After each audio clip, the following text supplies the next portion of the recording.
জল শূন্যতা বা জল অল্পতা সুগার স্পাইক বাড়িয়ে দিতে পারে। কিভাবে শুনবেন? 1 নম্বর, যখন শরীরে জল কম থাকে তখন গ্লুকোজ বেশি কনসেন্ট্রেটেড থাকে ব্লাডে, মানে গ্লুকোজের ঘনত্ব ব্লাডে বেড়ে যায়। যেমন 1 গ্লাস জলে 1 চামচ চিনি গুললে তার ঘনত্ব যতটা বেশি হবে, আপনি হাফ গ্লাস জলে 1 চামচ চিনি গুললে তো ঘনত্বটা বাড়বে। সেরকম ব্লাডের মধ্যে রিলেটিভ সুগার স্পাইক হয়। 2 নম্বর, যখন ডিহাইড্রেশন হয় তখন stress hormone cortisol, growth hormone, adrenaline এবং গ্লুকাগন রক্তে বেড়ে যাওয়ার জন্য সুগার স্পাইক হয়।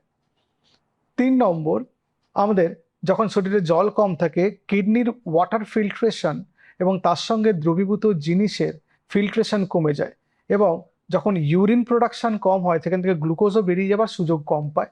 সেই জন্য আমাদের সুগার স্পাইক হতে পারে।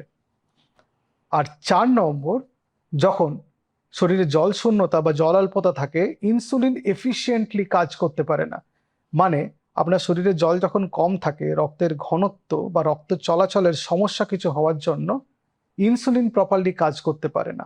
মানে ইনসুলিনের যতটা এফিসিয়েন্টলি কাজ করার কথা ছিল ততটা পারে না, তার জন্য সুগার স্পাইক হয়। সুতরাং আপনাকে ডায়াবেটিস থাকলে জল পান করতে হবে পর্যাপ্ত পরিমাণে, দেখতে হবে সারাদিনে 6 থেকে 8 বার মূত্রত্যাগ করছেন কিনা, এবং আপনাকে সচেতন থাকতে হবে যে জল পানের দিকে, যে আপনি ঠিক সময়ে ঠিকভাবে জল পান করছেন কিনা।